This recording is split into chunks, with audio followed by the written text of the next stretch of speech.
following is a conversation with Sergey Nazarov, CEO of Chainlink, which is a decentralized Oracle network that provides data to smart contracts. He Hello and his there. team have done seminal research and engineering in the space of smart contracts. Check out the Chainlink 2.0 white paper that I found to be a great overview of their technology and vision. It's 136 pages, but very accessible. Quick mention of our sponsors: Wine Access, Athletic Greens, Magic Spoon, Indeed, and BetterHelp. Check them out in the description to support this podcast.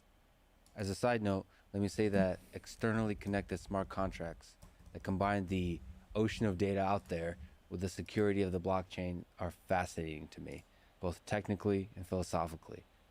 Data is knowledge, and knowledge is power. I think the more reliable data sources we integrate into our decision making, especially when those decisions are executed by programs, the more efficient and productive our decisions become. There are interactions between humans that should not be formalized digitally, like love, for example.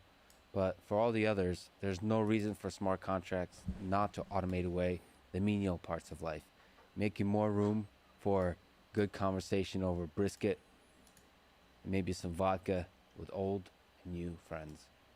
This is the Lex Fridman podcast, and here is my conversation with Sergey Nazarov. Is that Yojik there? So I gave away everything I own a Okay. few times in my life, and Let's he go. accidentally survived. And I don't like stuffed animals. What I really liked about, I got him in a thrift store. What I liked about him is because I'd never seen a stuffed animal that looks pissed off at life. Like, they're usually smiling in the dumbest of ways, and this guy was just pissed. Yeah, I gotta tell you, that's actually pretty funny. I like this guy. If you had to live only in the digital world or the physical world, which would you choose? So I think this is actually a question more about what the fidelity of the digital world would be versus the physical world. I think this type of question, this whole simulation thing, actually comes from papers about 20, 30 years ago in the philosophical world, where people tried to make this thought experiment of would you be comfortable if everything that was happening to you happened in a simulation. Mm-hmm. What they were trying to do is they were intuitively trying to understand, is there some kind of intuitive personal Okay. connection we have to something being the real world, right? Yeah. And then the Matrix movie actually came out of these papers, and then these ideas made their way into the public consciousness. I personally think that if I had the choice to be in the digital world at the same fidelity as the real world, with immortality, I would absolutely go with the digital world. Wait. How'd you add the immortality part? That's you Well, don't get immortality. if you think about how we would go into the digital world, right, our brain patterns would be mapped onto some kind of probably virtual machine, Yeah. right? And that would mean immortality, right? Because the virtual machine has no limit to how long it can Well, exist. don't you think there would be like a versioning system? Like, there'd be, this is a soft fork versus hard fork question. Whether Sergey version 2.0 would be different from Sergey version 1.0. There'll be an upgrade, so that's immortality. Sergey 1.0 would die in the digital world. And you get like a software update, and then that's it. You know? Well, yeah. When people go into the Star Trek transporter, are they Yeah. killed or are they transported? Yeah. I don't really know. Yeah, welcome, I Arc haven't World. read any papers on this. I haven't really thought about it too much. There's no white paper on the transporter. Not at this point. So. But what does fidelity mean exactly to you? Is it like strictly, so the fidelity of the physics world, the physical world, is maybe now questions of physics, quantum mechanics. What is at the bottom of it all? Or do you mean the fidelity of the actual experience? It's the just richness of the perception. It's just perception. the human, but that's limited by human cognitive capabilities.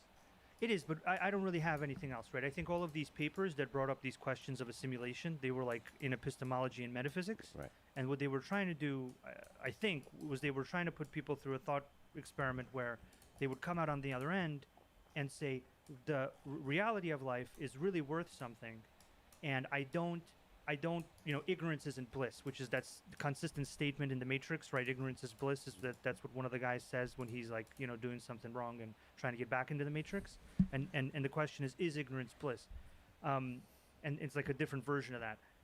I think from a perceptual point of view, if my perceptions aren't in any way different, so if fidelity is very good, it doesn't matter. I don't know, right? So if I don't know something, it doesn't really exist, and if it doesn't exist in my perception or my consciousness, then it doesn't exist. Period, for me at least. Hmm. And then whether it exists in some more metaphysical version of things, I personally never really got into the metaphysics stuff because I could never really I couldn't understand what the point of it was, right? It's one of these things where I couldn't really get what the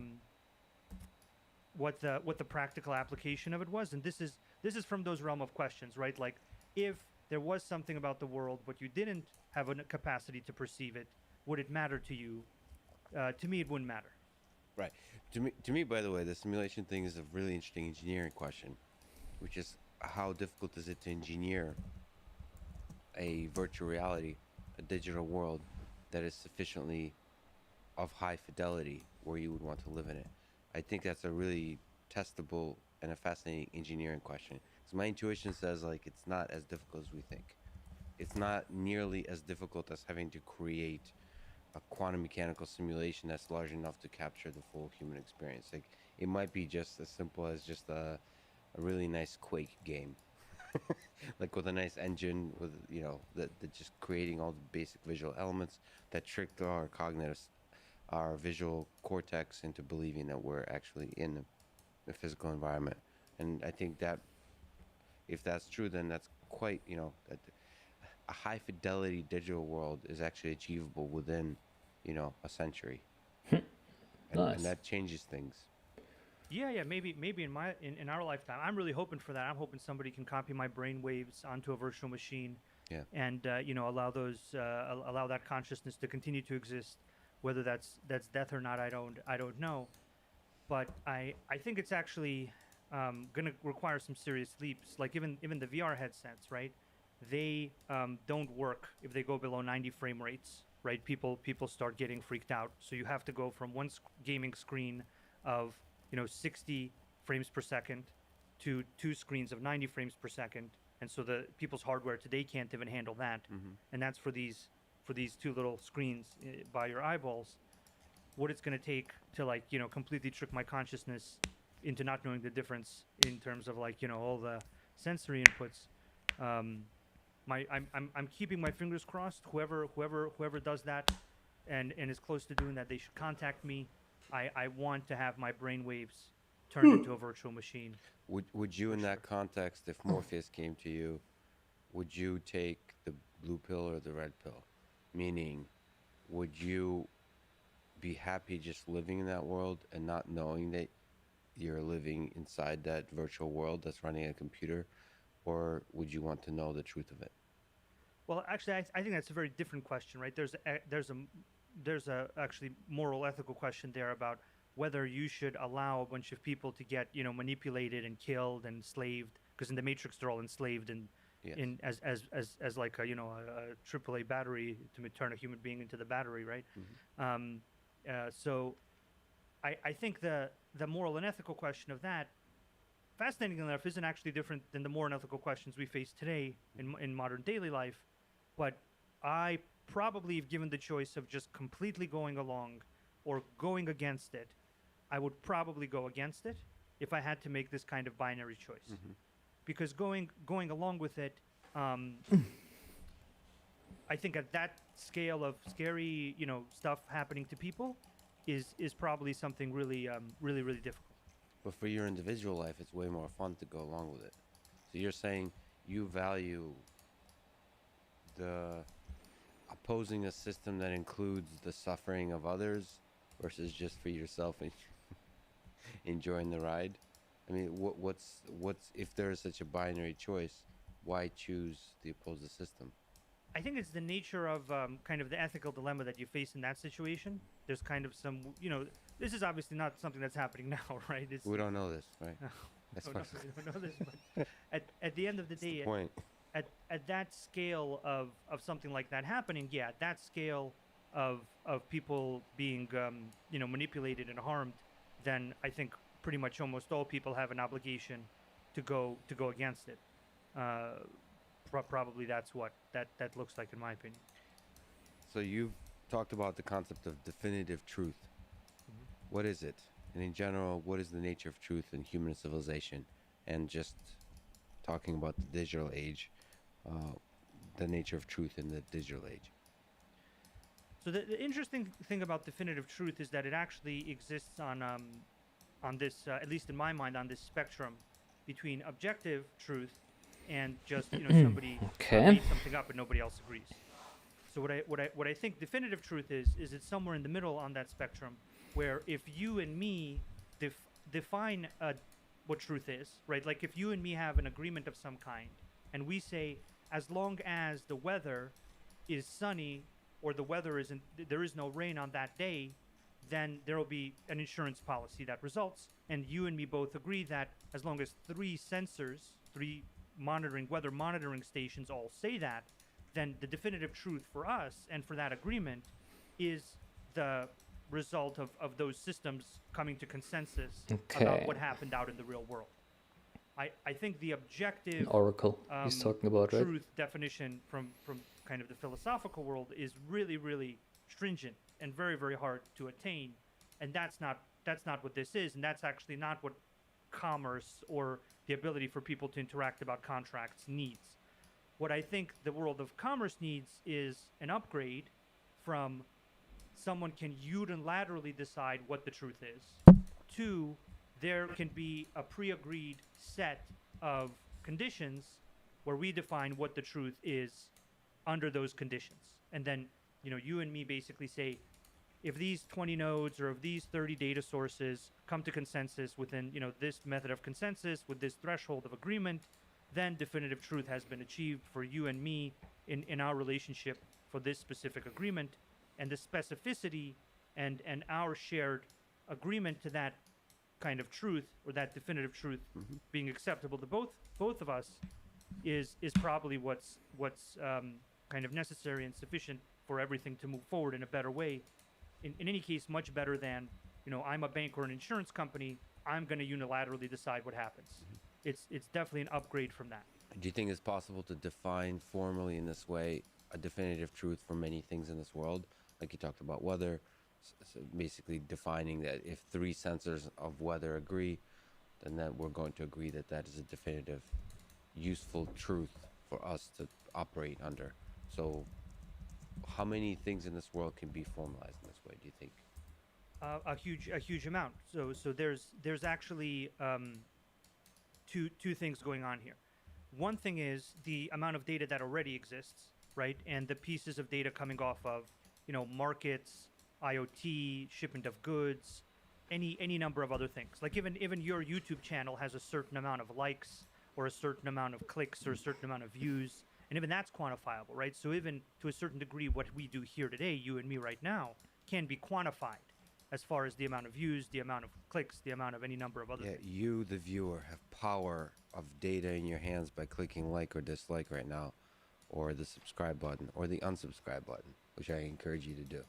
Anyway, okay, so there's data flowing into all interactions in this world. There's data. There's more and more data, right? Like More and there's more data. More and more data. That data is more and more accessible to everybody. And that accessibility and the fact that there's more of it means we can form more definitive truth proofs. Yeah. We can form more and more proofs. And as we form those proofs, well, we can provide them to these blockchains and smart contract systems that consume them, and then they're tamper-proof, right? So they can't be manipulated. And so now we've combined a system that can prove things with a system that guarantees us certain outcomes, and we have a better system of contracts, which is actually an unbelievably powerful tool that has never existed before. Can we talk about the world of commerce and finance, decentralized finance? What is it? What's its promise from both a philosophical and a technical perspective, if we just zoom in on that particular space of the digital world? Sure. So the decentralized finance is the instantiation of a specific type of smart contract, right? Or what I call hybrid smart contracts, which are these contracts that combine the on-chain code together with the off-chain proofs that something happened. They're called a hybrid because they basically use both of these systems, right? The blockchain and the proofs about what happened.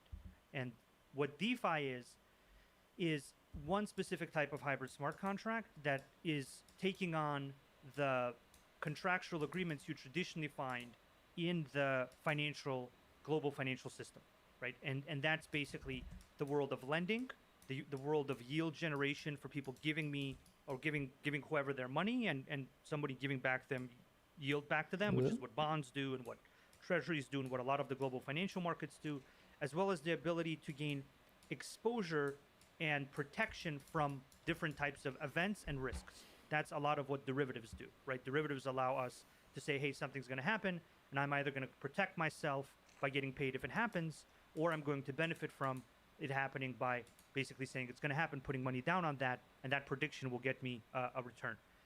Now, that's a very large part of the global financial system, excluding all the stuff for global trade and letters of credit and all the stuff that facilitates international trade. So excluding that, at least for now. So if we look at what decentralized finance does, it takes all of those agreements about generating yield, lending, and all of these types of things you find in global finance and the world of derivatives and a few other types of financial products, and it basically puts them into a different format, right? So the format you have for centralized financial agreements is that you go to a bank, even if you're a hedge fund, even if you're like the richest people, you go to a bank, they make a product for you, and you hope that they honor the product that they made for you. Or you do a deal with another hedge fund or whoever, some counterparty, and you hope that that deal is honored. Yep. And then a number of very freaky things start to take place. One of them is people don't have clarity about what the agreement is, right? So a lot of people don't know exactly what the agreement is between those parties because they can't actually see it. Sometimes agreements are kept very private, or parts of them are kept private, and that keeps other counterparties, other people in the system from understanding what's going on. This is actually partly what happened with the mortgage crisis. The mortgage crisis in 2008 was basically there were a lot of agreements, there were a lot of assets, but because the centralized financial system worked in such an opaque way, it was so unbelievably difficult to understand what was going on, right? And so that lack of understanding for the global financial system basically led to a big boom, and then correspondingly very, very big bust, which amazingly enough had a huge impact on everybody, even though they didn't participate in the boom part of the equation. In any case, what decentralized finance does is it takes these financial contracts that power the global financial system, it puts them in this new blockchain-based format that basically at this point provides three very powerful things. The first thing that it provides is complete transparency over what's going on with your financial product. So this means when you use a financial product in the DeFi format, you as a technical person actually can drill down very, very, very deeply, and you can understand where the collateral is, you can understand how much collateral there is, you can understand what format it's in, you can understand how it's changing, you can understand this on a second to second or block to block basis, right? So you have complete transparency into what's going on in the financial protocol that you have your assets in, which is because blockchains and the infrastructure all of these things are built on force that transparency, right? Whereas the centralized financial system is very, very good at hiding it. It's very good at hiding it and packaging things in a glossy wrapper, creating a boom, then a bust. Decentralized finance is built on infrastructure that forces transparency such that everyone can understand what the financial product does from day one, and in fact, escaping that property is practically impossible, or if someone tries to escape it, it becomes immediately obvious and people don't use their financial product. So that's number one. Number two is control.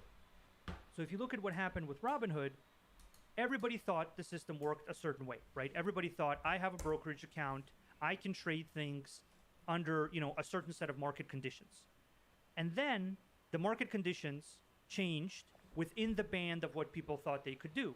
And everybody was fascinated to find out that, oh my God, I thought my band of market conditions in which I can control my assets is X, but it is actually Y. It is actually much, much smaller band. And the reason it is a much, much smaller group of market conditions is that the system doesn't work the way people think it works. The system was wrapped up in a nice glossy wrapper and given to them to get them to participate in the system because the system requires and needs their participation. But if you actually look at how the system works underneath, you will see that it does not work the way people think that it works. And this is actually another reason that DeFi is so powerful, because DeFi actually, and these blockchain contracts give people the version of the world they think they already have, which is why they don't beg for it, right? So everybody thinks they're in a certain version of the world that works in this reliable way, transparent way. They're not. They don't realize it. And so they're confused when you tell them, I'm going to make the world work this way, because they think they're already in that world. But then things like Robinhood make it immediately painfully clear that that's not how the world works. So that the second real property of DeFi is control, which means that you control your assets, not a bank, not a broker, not a third party. You control your Bitcoins, you control your tokens in the finance protocol. If you don't like how something's going in that protocol, you can remove it. You can send it to another protocol. Or you can use a feature of the protocol to do something it's supposed to do. And guess what? Nobody can just say, oops, that feature that isn't so good for my friends over here. That feature is actually going to cause that feature in the critical moment when you need it to execute your strategy, which is why you took all the to begin with. Good. And then the final reason, the final thing to know about DeFi is that DeFi is inherently global, and actually right now provides better yield globally. So if you, but actually, I'm thinking of changing the dashboard a little bit because I cannot do streaming and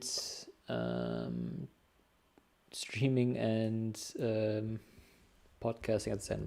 That's too much for me. Just let me change that quickly. If you go to a bank right now with the US dollar, you get 1% or less. If you go to DeFi with the US dollar, as well, you get 7 or 8%. So if we think about that, in a world where there's a lot of inflation coming down the road, and we think about, well, a lot more systems might be failing soon, and they might be highlighting the types of problems that were there for, or as a result of the type and then we go for copyright-free music, There was one I was listening to. This one, yes. I think this one's pretty nice.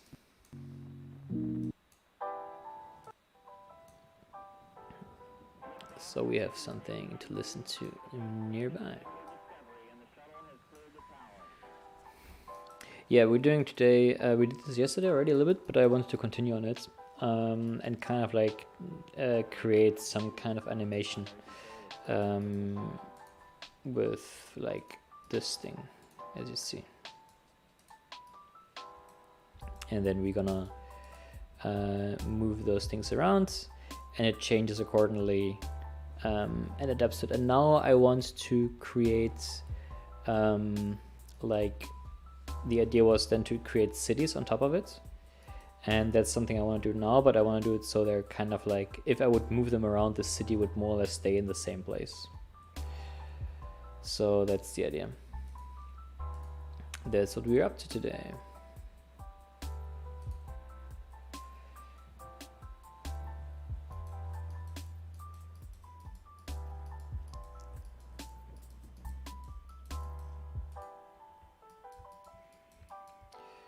And I would just wanna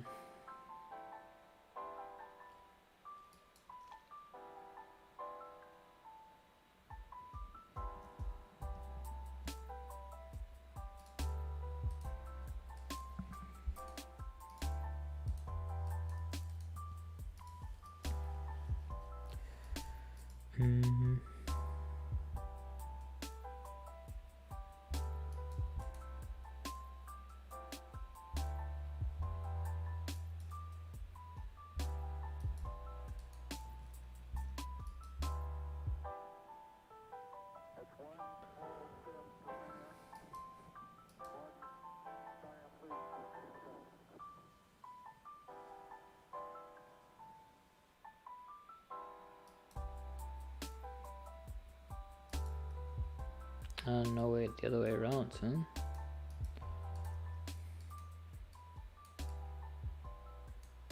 Okay, now we got it, so that's good.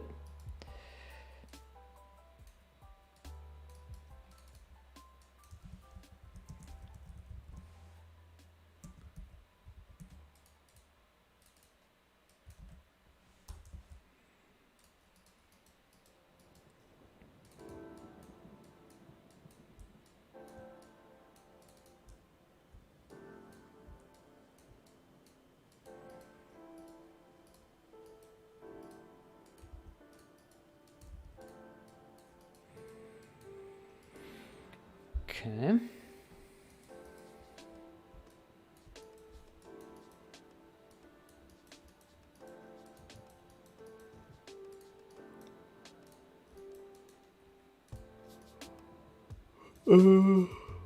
I was just projecting it on it.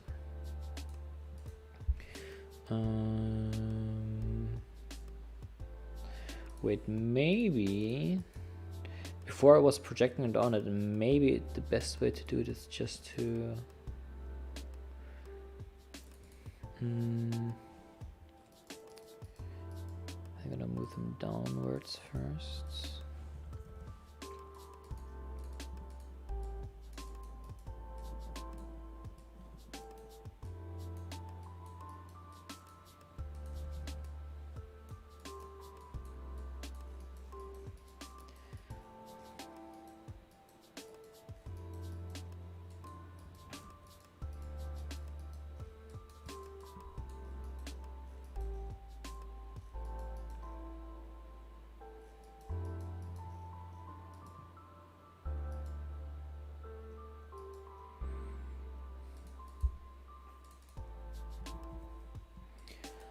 Multiply it by this amount.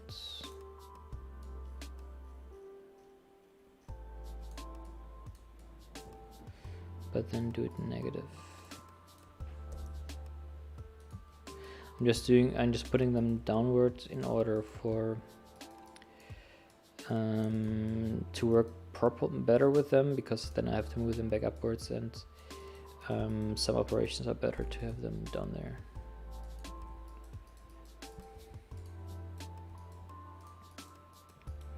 Like this following one.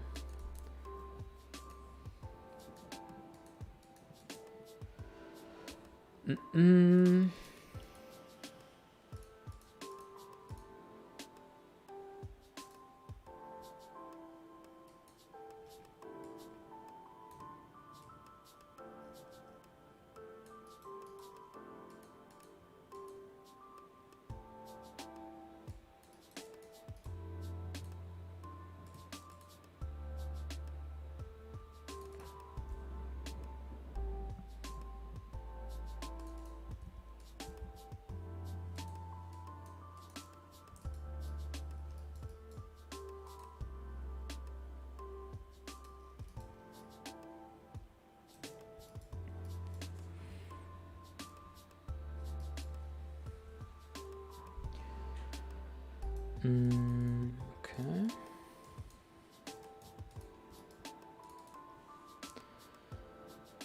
Oh, nice. Yeah, my name is actually Michael.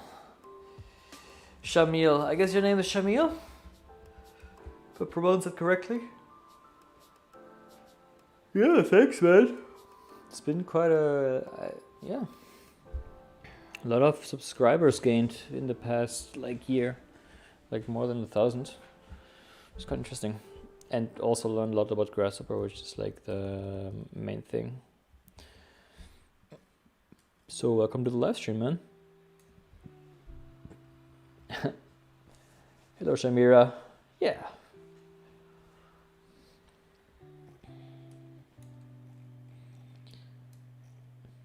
Just doing some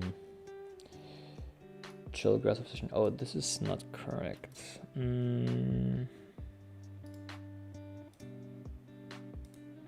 That doesn't make it better.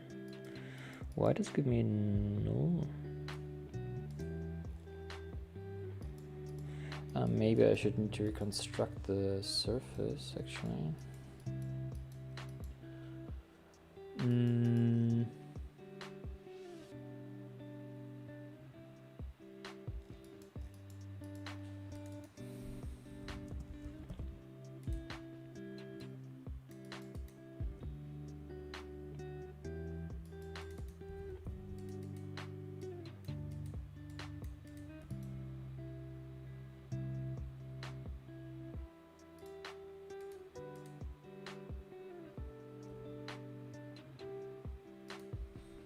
Why are there some mini B-reps or something? In my opinion, the script yesterday was like really nice and clean, and right now I'm just like pounding all over it, to be honest. But it might be fine.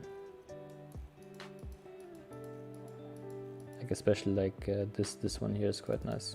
The inner parking of like constructing the things, which works pretty well, and also with multiple curve input. So that's nice to see. But yeah, the rest is like a little bit, I always say ghetto, but yeah.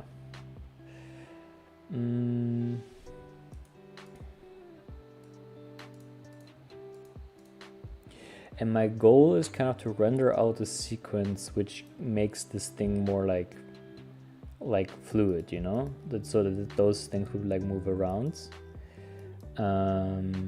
That's the idea.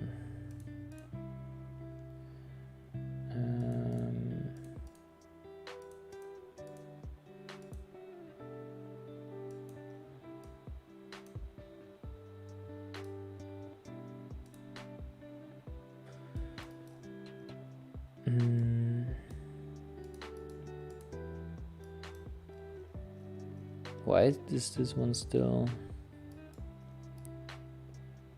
Why is it doing that?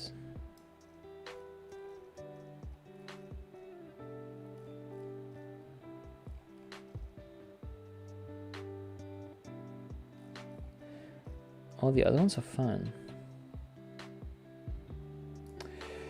Well, anyway, let me just do an even more split surface. Wait, how's it called?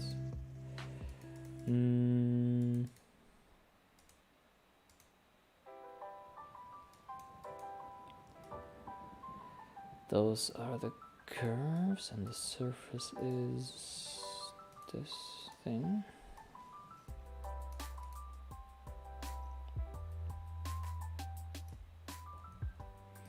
I guess we can flatten both.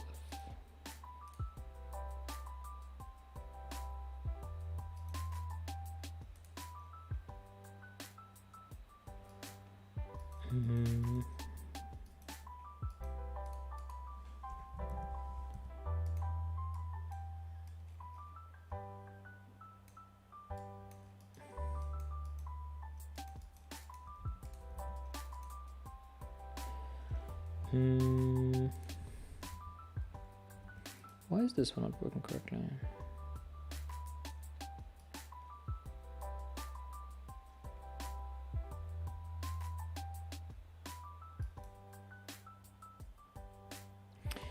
What if actually...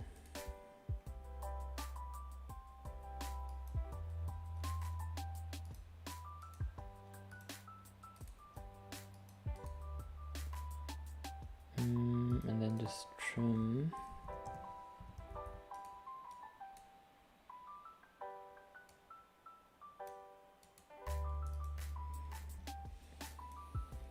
Why does it... I don't like how it's doing that. We could also...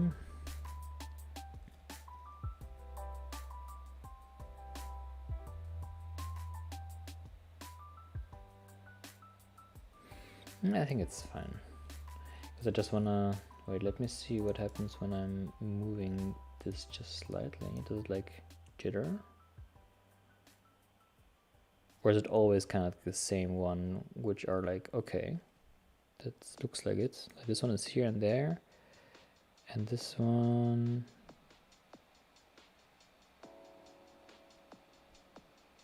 Okay, that doesn't look...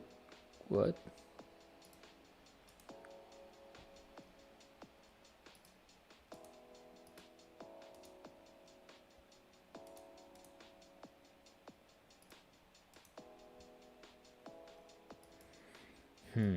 Why does it do this now?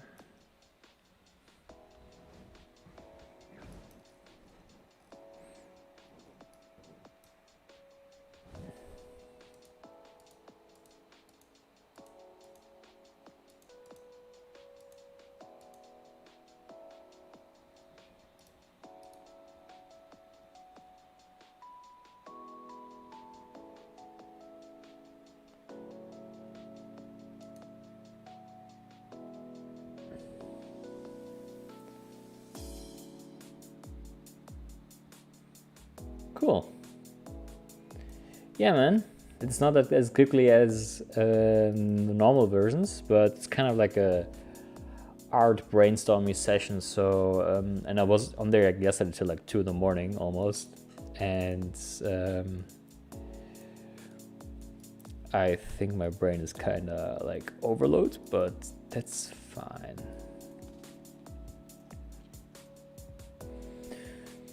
So how do I get them that they would actually work correctly? So I have the things and I have the curves. Maybe I should just extend them a bit over. It's kind of like a rough solution, but at least it works in Grasshopper or like Rhino sense. Okay, why doesn't it?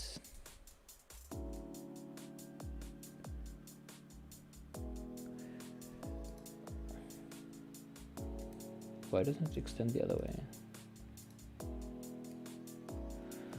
What? Why? I mean, this one, those ones do it correctly. Here they're all correct as well.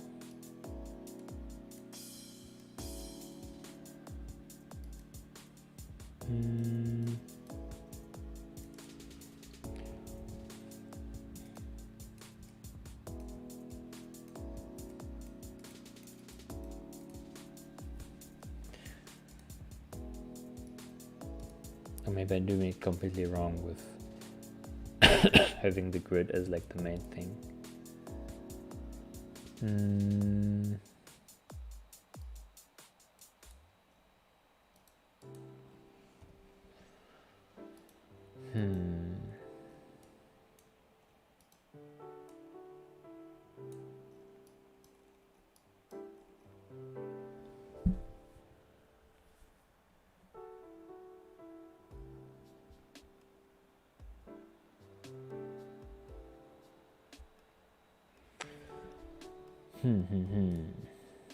I'm not sure.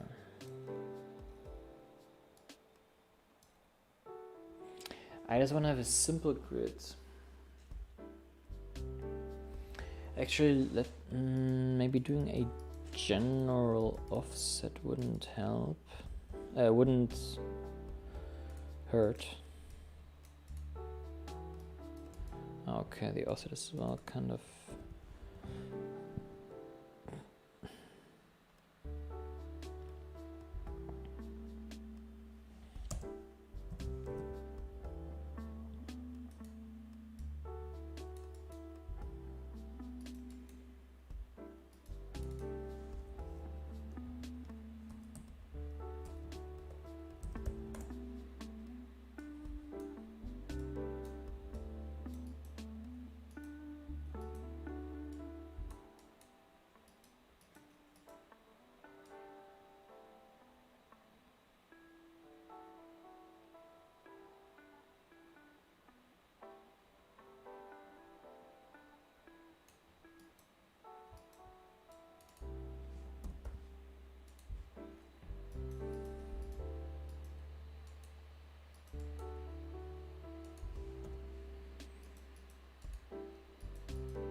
Well, damn, that doesn't work at all of how I thought I imagined it.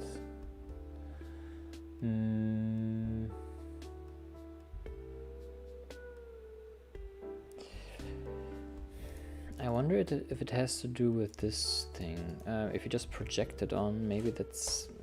it will take longer computational time. Well, that doesn't...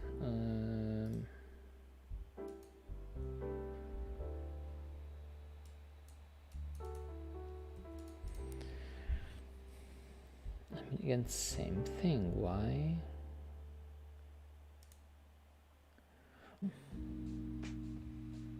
Welcome back to everyone who was a little lost.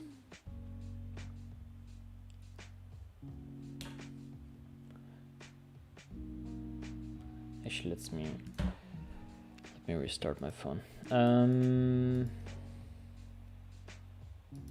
Okay, so it gives me wrong BREPs to begin with.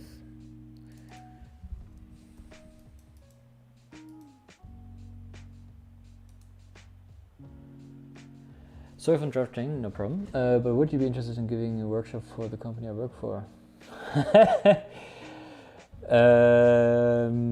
We're trying to see company with 500 plus employees.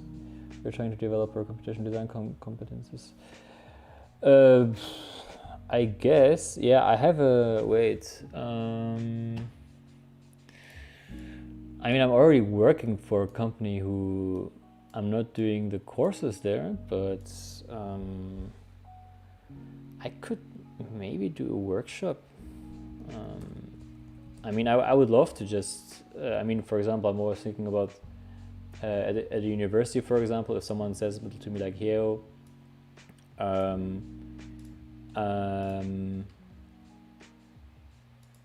I want to make like a, how do you say?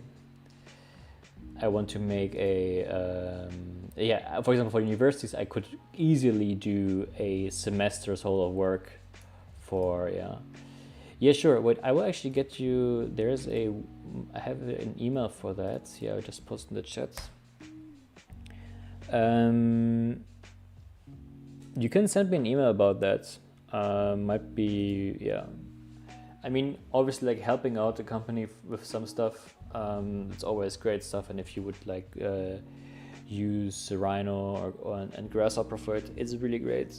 Like in my company, like not in the company I work for, they also use it as well, and like mainly, and it's really powerful, kind of. Yeah, obviously, there's also kind of like BIM related options. Which are very interesting, for example, with GeoGem and Visual Arc it's called. Like with importing bin, and obviously I know like the bigger, yeah, I think it is, the bigger the company, you have to use BIM in the long run. But yeah, no, I think getting people started with Grasshopper would be really nice. It would be a cool thing. Just write me an email. We didn't expect that, to be honest. So write me an email, and then maybe we can figure out further stuff.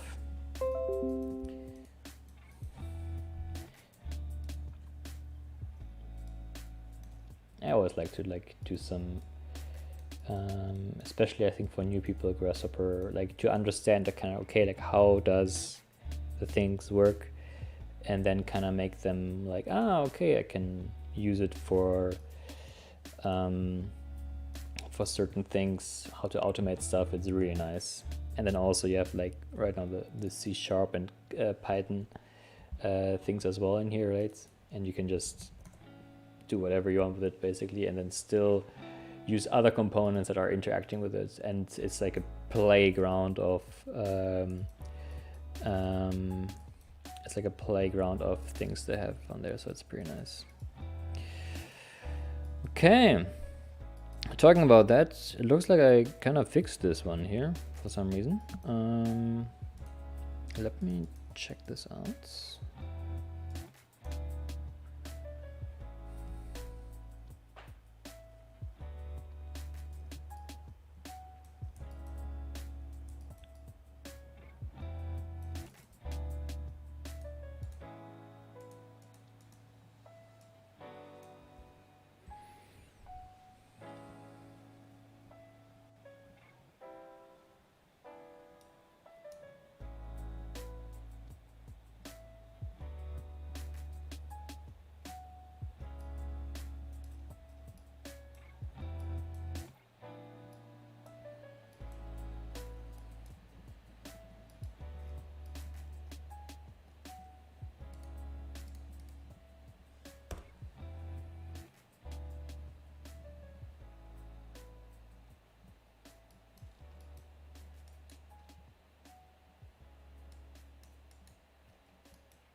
Okay, we're back.